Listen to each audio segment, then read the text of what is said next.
Hi everyone, how are you doing? Hope life has been treating you okay. Today we're going to be talking about credit score.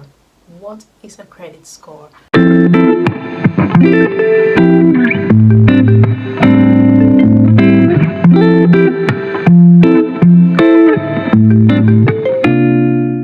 Credit score is basically three numbers that show that you're trustworthy with money, borrowing, and paying back on time. That's basically what it means. A credit score or a good credit score allows you to have access to, credit cards, things that you pay monthly. People even check it before they give you an apartment for rent. Before you buy a house, you need to have a good credit score to get a car. Basically, anything that allows you to use other people's money to get stuff you want. A good credit score allows you to have access to all of that, right? How do you build your credit score? How do you get good credit? Good credit let me just explain this in a simple term or in simple terms. If you keep borrowing from one person and you never pay back, the likelihood of the person giving you a loan or something like that reduces because, well, the ones you've collected the last time, you haven't paid back. Things like that is actually what makes you have a bad credit score. When it comes to accessing credit, there are actually institutions that track all of these things for you. Now, the top three is actually of the top three that I know is Equifax, TransUnion, and what's the other one? Experian. These are the three top institutions that actually track your credit.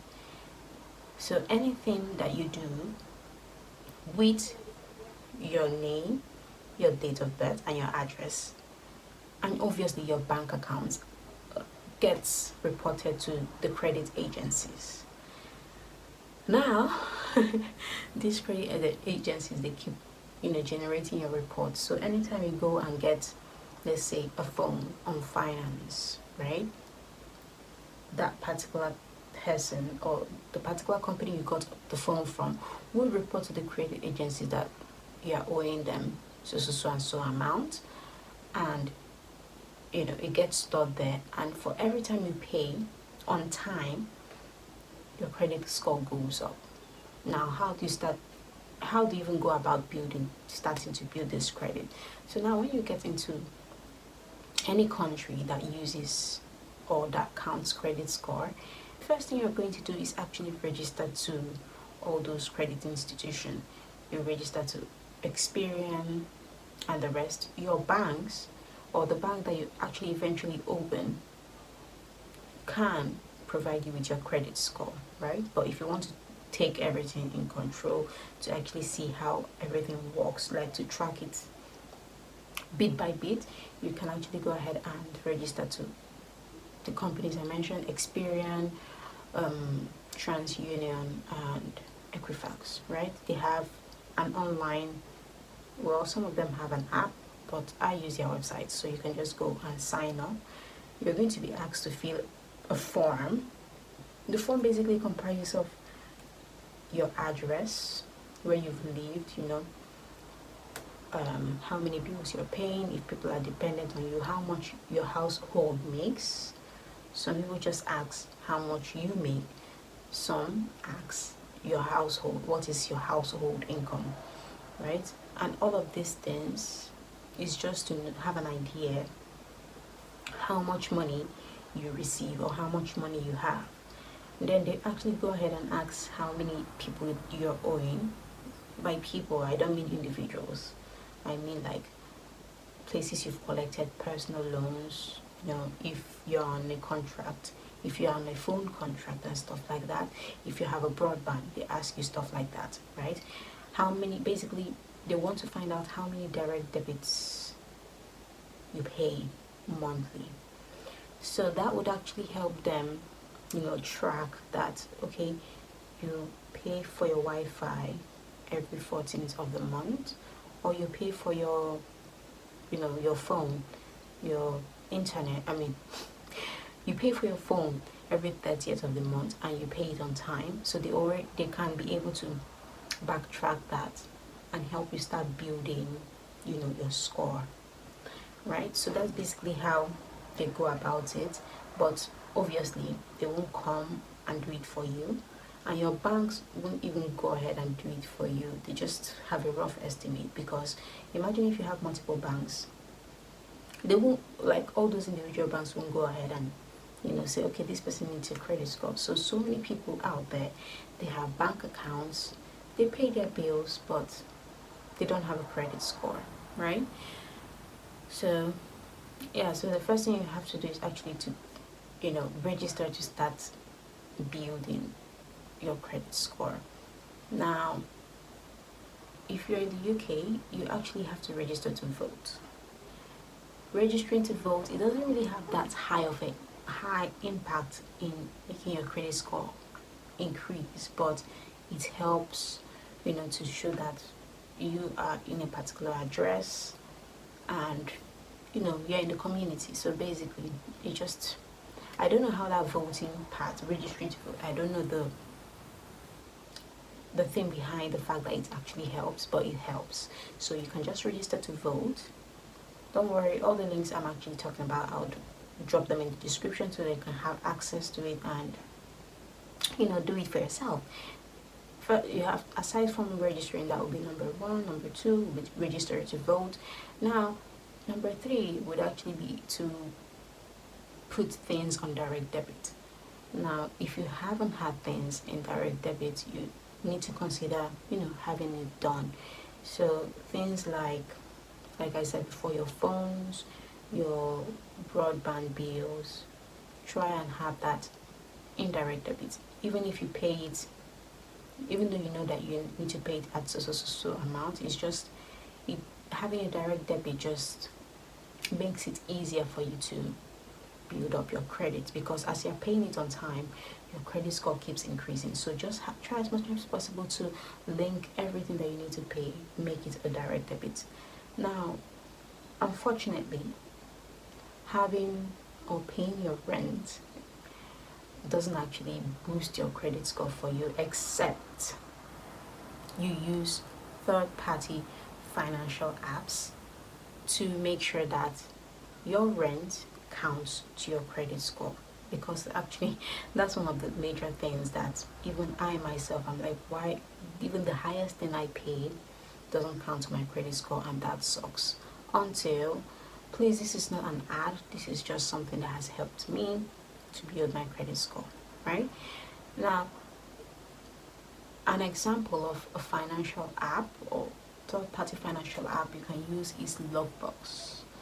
So Logbox, when you go into Logbox, I'll drop the link below, it gives you an option to either save or pay your rent or do other stuff. So as you're doing all these things that you normally do, it would count to your credit score. So instead of paying directly from your bank account, you actually pay through your Logbox, and it actually starts counting to your credit score, because your rent, they don't consider it as something that you are owing because you are using it. I don't know how to put this as per why your rent isn't counted. Even if you set up your rent as direct debit, it still won't get counted towards your credit score, because like I said, credit is credit. In my language, the credit is ijogo. So the system won't like you if you're not owing anything, and rent is not really something that you owe, if you get what I mean. You can't compare it as you got a phone or a car on finance. Basically, you're owing money for that car. You took out a loan for that car. That is credit. You have a line of credit when it comes to your car, and the system picks it up that this person is owing £5,000. So, and as you're paying it, that means you're good with credit. You're paying off your loans, right? So I think that's really why, please, I need to put a caveat here. I'm not a financial expert, right? This is just self-taught on how I am still struggling to build up my own credit score, right? Okay, so that's basically, just check out Logbox by yourself. I'll drop the link below, and just play around with it and read. Just they have a lot of resources that you can read that would actually help you, you know more about building your credit, because I think that's basically what they do. Just check out their website. I'll drop it below. Okay, so a recap. You have to register to those institutions that would help you start tracking. You have to make sure that you set up things on direct debit, register to vote, right? Obviously, take out credit. Take out credit. You can apply for a credit card. Or you can get like maybe a SIM that you pay for monthly. Now, all these tips I'm giving is just starters. People that are like me, that just moved into another country and are trying to, get into the system and build. These are the people I'm talking about. I'm not talking about those that are already, high up there. So you can get not a pay as you go. I still use a pay as you go because I have other things I pay as I use direct debit. I set up direct debit for. So I still use a pay as you go phone. But if it's not your thing, you can actually walk into all these stores like 3EE. Oh, this is not an advert. It's just I'm saying it off the top of my head based on the stores or the phone stores I see around me anytime I go, to the city center or stuff like that. Now you can just walk into any of those stores.